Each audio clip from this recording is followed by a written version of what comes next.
It's Good Friday. John chapter 15, verse 13 says this: Greater love has no one than this, that he lays down his life for his friends. The words of Jesus. John chapter 15 is full of verses that people like to quote out of context, because it's got things like verse 7. Ask whatever you wish, and it will be given to you. It will be done for you. It's got verse 16. Whatever you ask the Father in my name, he may give it to you.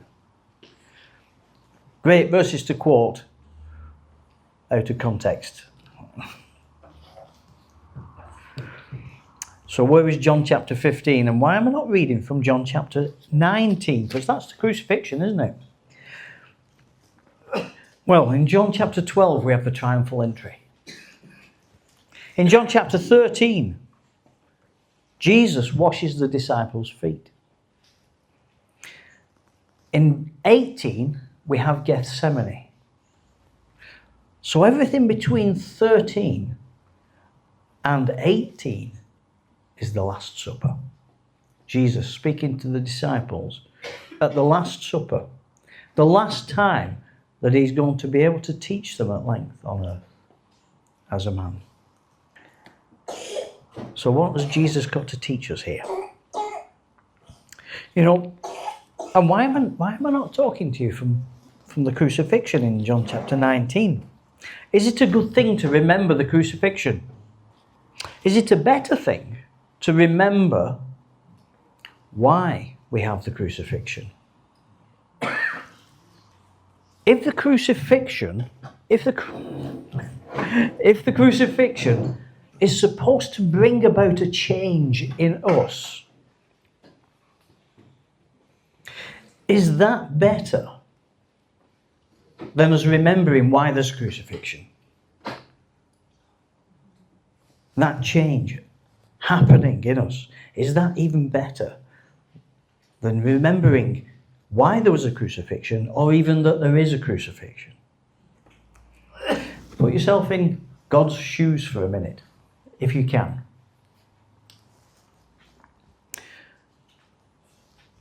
Would you rather people remember that you did something, or would you rather remember why you did something? If you did something that was supposed to impact somebody's life, would you rather that that life was impacted, or that they remembered what you did? I think you'd want those lives to be impacted, wouldn't you? And this is why we're looking at John chapter 15 today.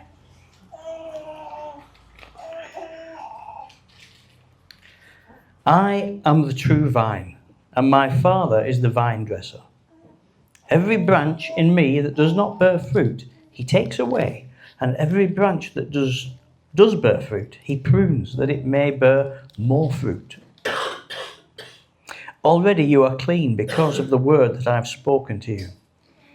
Abide in me, and I in you.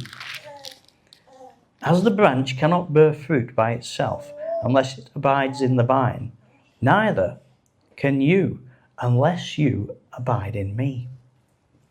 I am the vine, you are the branches.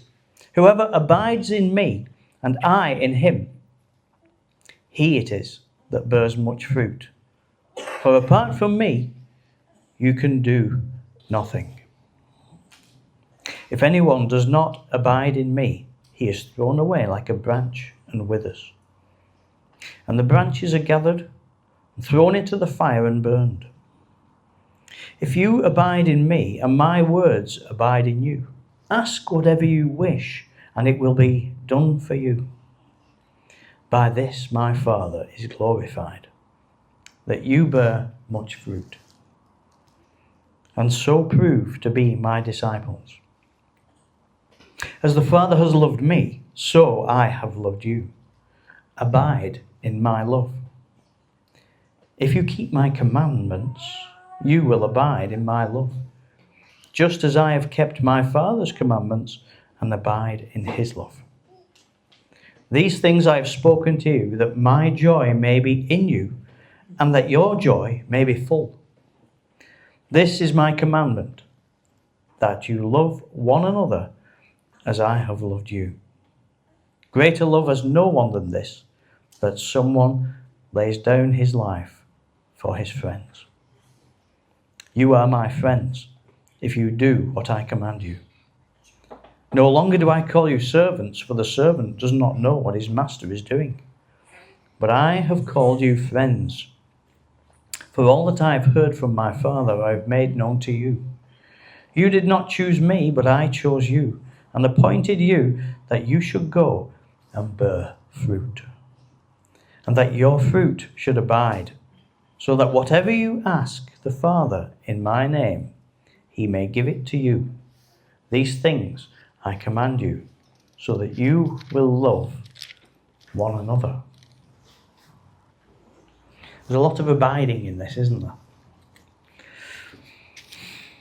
The word abide, what does it mean? It means to remain in, connected to live, to make your home in a thing, to abide. It's not a temporary thing, it's a permanent thing, but it's a permanent thing that is constant. It's not a thing that you come and go to. It's a thing where you dwell. It's always there. So what are we to abide in? Jesus says, I am the vine and you are the branches. Interesting. Have you ever seen a branch that's not connected to the vine or to the trunk of a tree? They're not very fruitful, are they? The picture that Jesus is giving is the abiding, that connection to the trunk, that connection to the vine.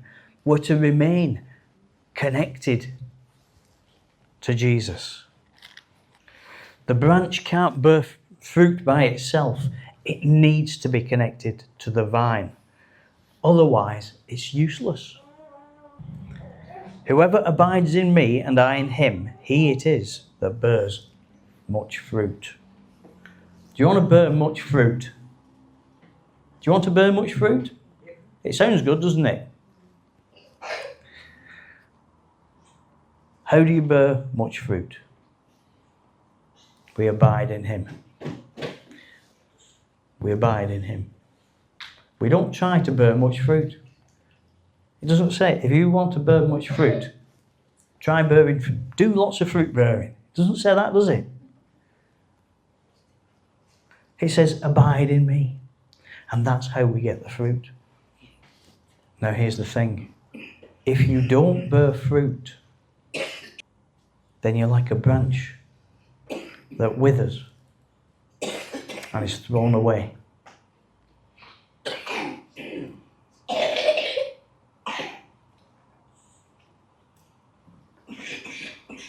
It's not enough to say a prayer, I'm so sorry, Jesus, I've done lots of bad things. I want to go to heaven. I don't want to be thrown in the fire with the other branches.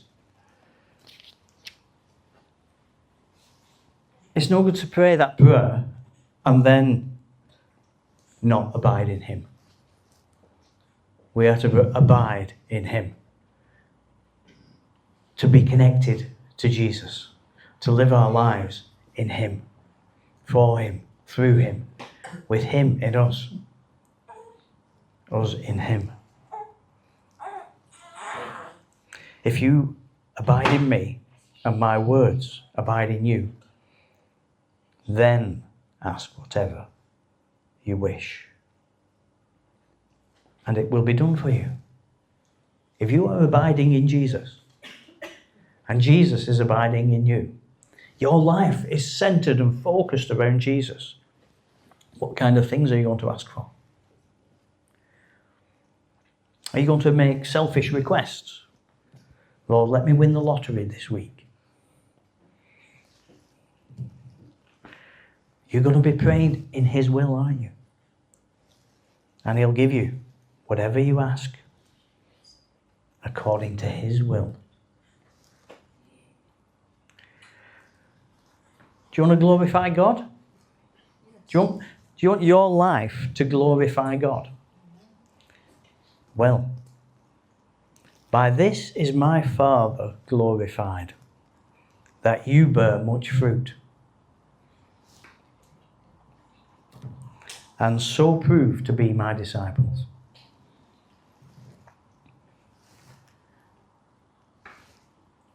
As the Father has loved me, so I love you.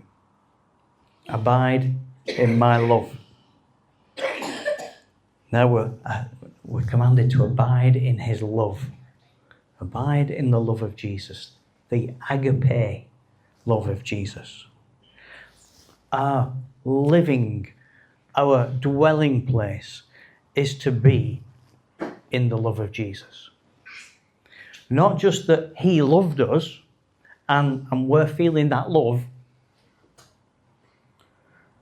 but that he loved us and now that love is us. We are now not just receiving the love, but giving the love as well. The agape.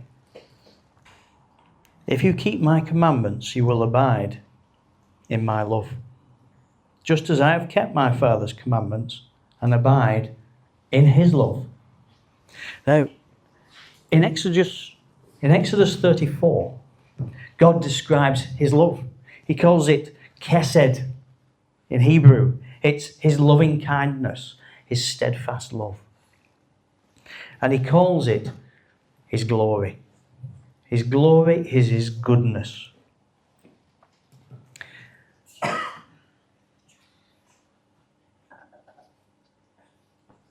And it says he's abounding in it. Jesus is saying here, I've kept my Father's commandments and abide in his love. Now you keep my commandments and abide in my love. Jesus' love in verse 13 here is agape, the greatest love. The greatest love is that you lay down your life for your friends. Jesus laid down his life. And we remembered that today. He laid down his life for us. He gave preference to us over his own life. He gave preference to you over his own life. This is the darling of heaven that we sang about. The glorious Son of God, the Word made flesh. He chose to love you, to give preference to you over his own life. And now he's commanding us to abide in his love and keep his commands. So what are his commands? Verse 12. This is my commandment, that you love one another as I have loved you. Greater love has no one than this, than someone lays down his life for his friends. Jesus is our example. We are to love one another. Sometimes we struggle to love one another when there's a queue for cakes. To give preference to someone else. No, I'm having the big pink one. I'm having the chocolate one. We're to lay down our life for one another.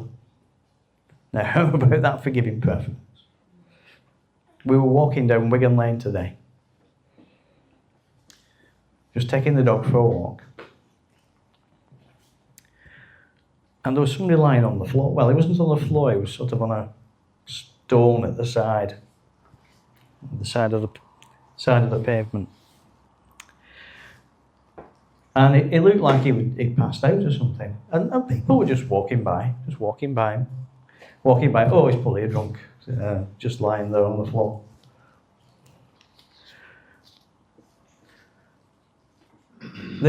Nobody gave him any kind of preference. It was very much like the Good Samaritan. People just walked by on the other side, looked, oh, no, I don't want to get involved. He's probably drunk or on drugs or something like that. So we stopped, dog and all. And Bev asked him lots of pointed questions. Now, what's your name? Where have you been? How did you get here?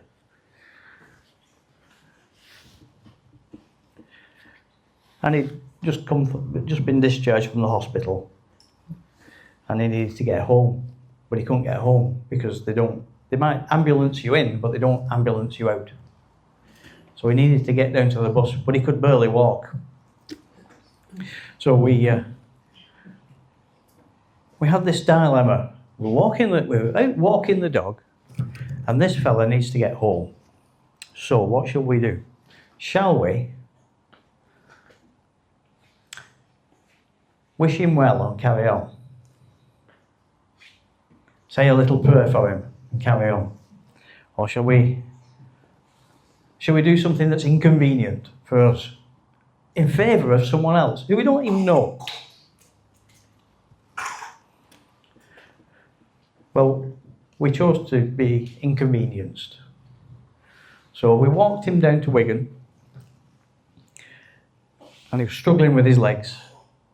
We got to McDonald's, and he needed the loo, so we went into McDonald's and got him some food.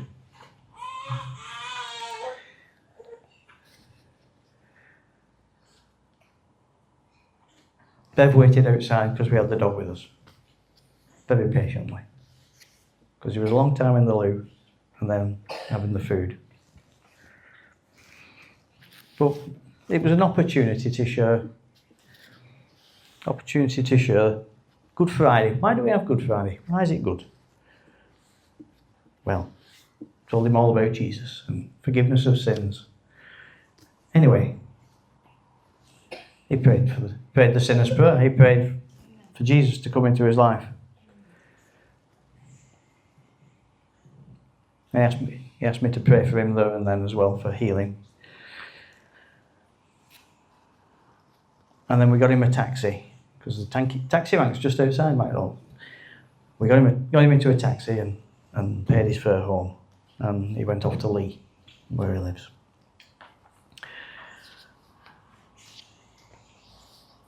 I'm not saying this to toot our own horn, because we've not done something that's like over and above what we should be doing. We should all be doing this. We should all be loving one another. We should all be caring for one another when it's inconvenient for us, even loving one another.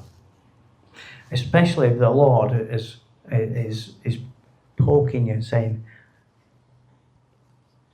that one there, care for that one there. Show him my love. John 13:34.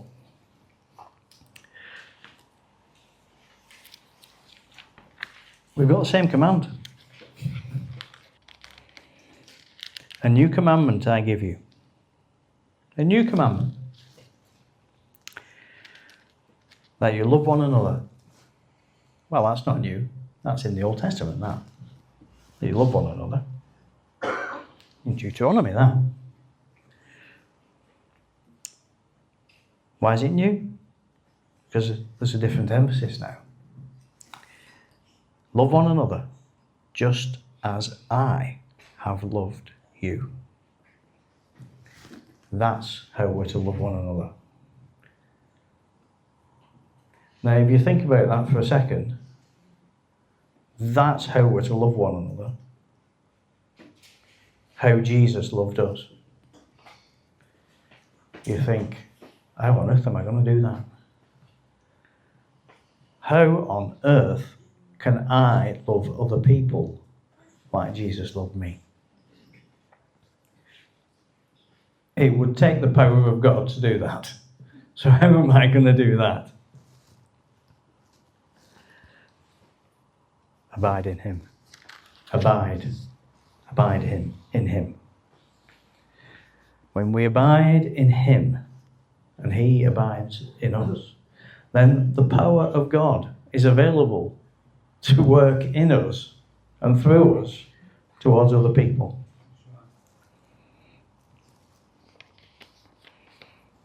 Love one another as I have loved you. When John the Beloved, the guy who wrote this book, the disciple, the one who put his head into Jesus' bosom at the table, when he was elderly, he lived in Ephesus.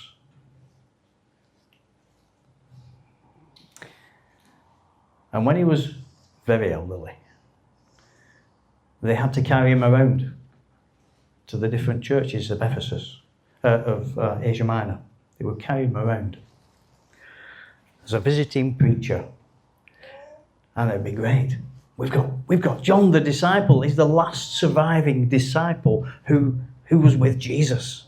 He's going to come and he's going to speak to us. Would you be interested in going to that? People were, and they would all come, and they would come to hear what this disciple of Jesus had to say.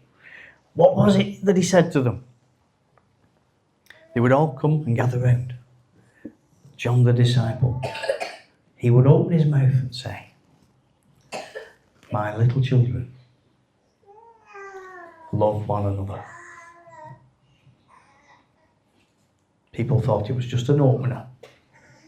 He's going to expand on this. And then he'd open his mouth again and he'd say, "My little children, love one another."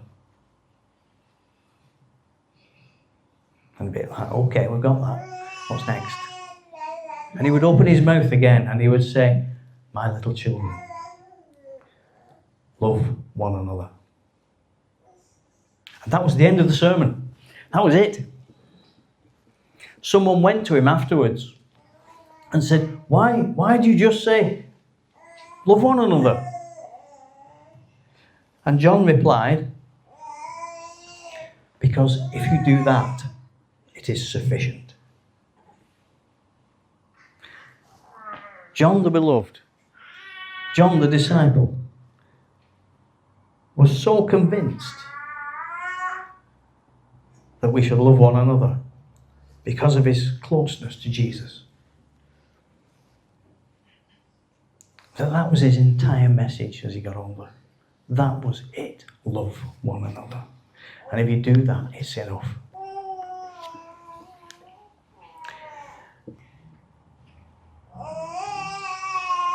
So here's the thing. It's good to remember the cross. It's good to remember the crucifixion. The sacrifice that Jesus made for us. It's his love that did it. It's good to remember the reason that he did it.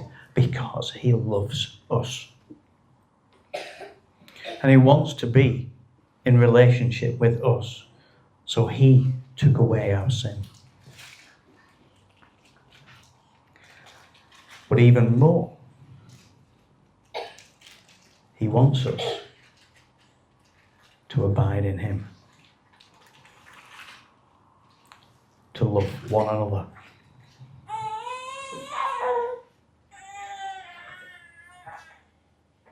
And that's the message. Love one another. That's what Good Friday is. Good Friday is Jesus saying, "I love you. Love one another."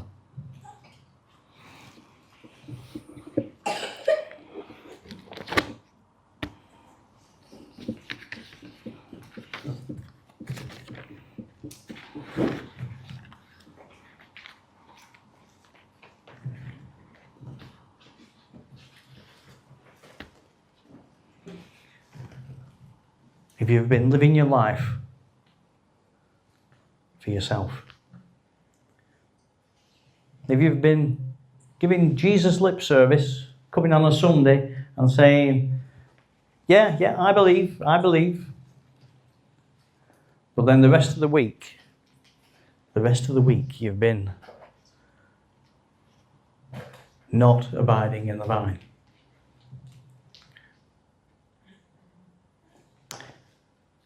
It's time to get attached. It's time to start abiding in the vine. Abide in him. As we sing this final song, and I hope it's an appropriate one, lift up your heart to Jesus.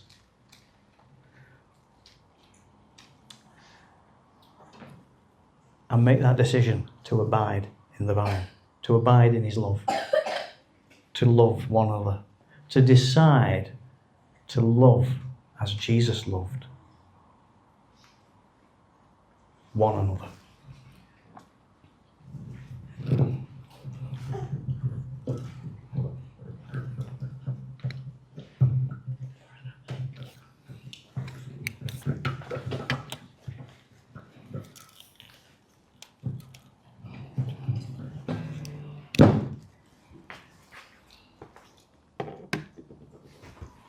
Okay, let's start again. Let's respond to that message this evening. Let's respond. What is God speaking to you now? Is it just having saying, come this way? I'm speaking to you. It's all going to be different. It's going to be speaking different things to different people this evening. But just don't draw back. Step out and take that step of faith and just receive from him this evening. I'm just going to go back to the last song that we actually sung. It's Your Blood. Thank you. Receive from him this evening. It's healing that you need. Whatever it is, just receive. Meet with God. Do business with him tonight.